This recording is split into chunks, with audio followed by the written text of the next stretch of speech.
साथियों, आज हम बात करेंगे गुप्तकालीन आर्थिक स्थिति और गुप्तोत्तरकालीन आर्थिक स्थिति के बारे में। गुप्तोत्तरकालीन अर्थव्यवस्था का मुद्दा आधार कृषि था। नीति वाक्य में रत्न अनेक प्रकार के संग्रहों में धनधान्य को श्रेष्ठ माना गया है। अभिधान रत्नमाला में अनेक प्रकार के अनुजों का उल्लेख है। मगध और कलिंग चावल के लिए, कश्मीर फलों के अतिरिक्त अदरक मसाले के प्रसिद्ध थे। उत्पादक के आधार पर भूमि को, वही बोई गई भूमि को और परती भूमि को अकृष्ट कहा गया था। बंजर, इस काल में जिस भूमि पर बीज नुकसे उसे बंजर कहा जाता था। इससे सिंचाई के मुख्य साधनों के रूप में झील, नहर, तालाब और रहट का उपयोग किया जाता था। संस्कृत के ग्रंथों में रहट को अर्घट कहा गया। चंदेल राजा द्वारा बनवाए गए जलाशय रहील्य की को लगता है। मुंज एवं भोजा नामक जलाशय परमार राजाओं ने बनवाए थे।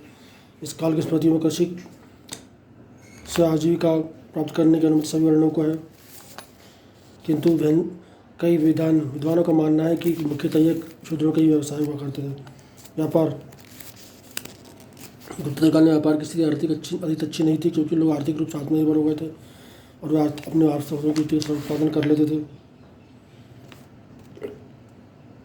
अतिरिक्त उत्पादन के अभाव में गुप्तोत्तर काल में व्यापार में ह्रास आया।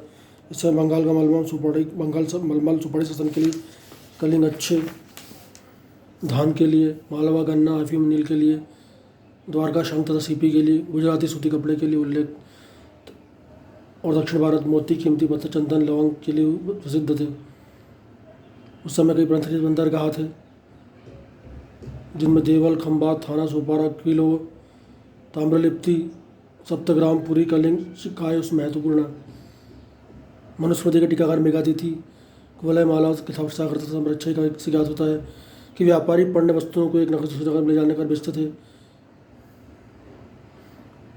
और उत्तरापथ में से घोड़े खरीदते थे। ये सब एवं अभिलेख में देश के विभिन्न भागों से आने वाले घोड़ों को क्रय करने वालों की गोष्ठी का उल्लेख है।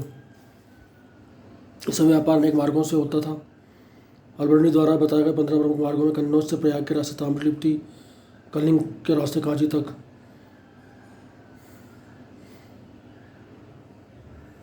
कन्नौज अनेक मार्गों का केंद्र था। इसे माना जाता है कि इस समय चोरों, डाकुओं की अधिकता के कारण व्यापार सुरक्षित नहीं था, लोग व्यापार से बचते थे।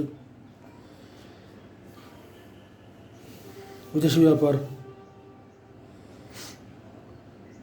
गुप्तोत्तर काल में व्यापार तथा पश्चिम तथा पूर्वी देशों से थल एवं जल मार्गों से होता था। नदी मार्ग से व्यापार सुरक्षित समझा जाता था और जिस नदी मार्ग से इस व्यापार पर तार शुल्क देना पड़ता था, इसे वसूल करने वाला तारीख कहा जाता था। स्थल मार्ग पर तिब्बत से भारत का चीन, तिब्बत होते हुए भारत और चीन के व्यापारिक संबंध थे। अफगानिस्तान एक बड़ा व्यापारिक केंद्र था। इस समय अरबों के आक्रमण के कारण भारत का पश्चिम एशिया के साथ होने वाला व्यापार प्रभावित हुआ। अरब सागर से होने वाले व्यापार पर अरबों ने अपना अधिकार कर लिया। 8वीं शताब्दी से भारत का व्यापार उत्तर पश्चिम तरफ से होकर मध्य एशिया तथा चीन के साथ क्रमशः कम हो गया, क्योंकि मार्ग कठिन और सुरक्षित थे। 9वीं 10वीं शताब्दी तक चीनियों का प्रभुत्व भी समुद्री मार्ग व्यापार में बढ़ रहा था। उनकी जहाज़ें बड़ी होती थी। 11वीं शताब्दी में चीनी व्यापारी द्वारा कुतुबनुमा की खोज कर लेने से व्यापार में सुविधा हुई।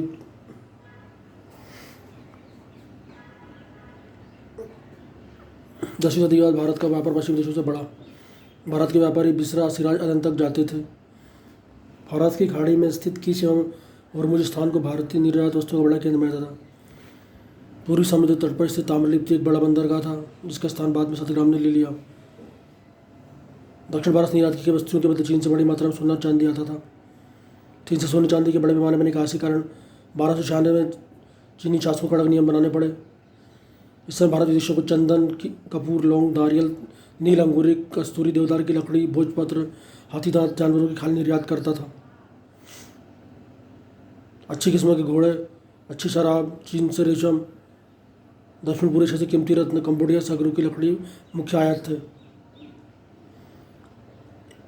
इस पर्यटन के मध्य पूर्व युगों में सूत बुनाई, वस्त्र निर्माण, धातु निर्माण, हाथी दांत, मिट्टी की निर्माण थी।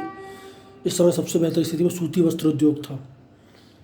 वेनसांग ने अनेक प्रकार के रेशमी और सूती वस्त्रों का उल्लेख किया है, जो क्रोशिया तथा स्टील से निर्मित होते थे। पौधे के रेशे से निर्मित कपड़ा दुलुक कहा जाता था।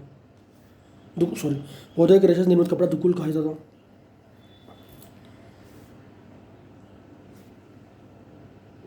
बाण की रति हर चरित्र में लाला तुज अंशुक एवं चीनांशुक जैसे अनेक प्रकार के कपड़ों का उल्लेख किया गया है। अली दृष्टि के अनुसार मुल्तान वस्त्र उद्योग का महत्वपूर्ण केंद्र था। भड़ोज के वस्त्र भरोज कहलाते थे। खंबात के वस्त्र खंबयात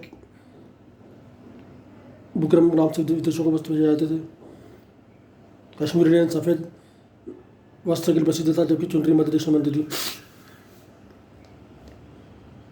श्रेणी संगठन, एक ही व्यवसाय करने वालों के संगठन को श्रेणी तथा इसके मुखिया को महत्तक कहा जाता था। जातकों में श्रेणी के मुखिया को जट्टा कहा गया। वणिक प्रवृत्ति के लोगों की श्रेणी के मुखिया को जष्टी कहा जाता था। श्रेणी का द्वारा जमा स्थायी पूंजी को अक्षय निधि कहा जाता था। स्थायी पूंजी जमा करने की प्रथा की शुरुआत सातवाहन काल में हुई। मुद्रा, गुप्तोत्तर काल में सिक्कों का प्रयोग कम हो गया था। कुषाण गुप्त काल की तुलना में बहुत कम सिक्के वह का था, कम वजन के होते थे, क्योंकि सामंत व्यवस्थाकरण कर्मचारियों को वेतन भुगतान मुद्रा में कर भूमि के रूप में होता था। कुछ अरब यात्रियों ने बताया कि इस काल में आंतरिक एवं बाह्य व्यापार वस्तु विनिमय के माध्यम से लगा, जबकि फायर के अनुसार दैनिक विनिमय कौड़ियों में होता था। कौड़ियों का प्रति आरोहण अपने अभिलेखों में कार्यपदक कहा है। इसके आगे की जानकारी हम अगले एपिसोड में प्राप्त करेंगे।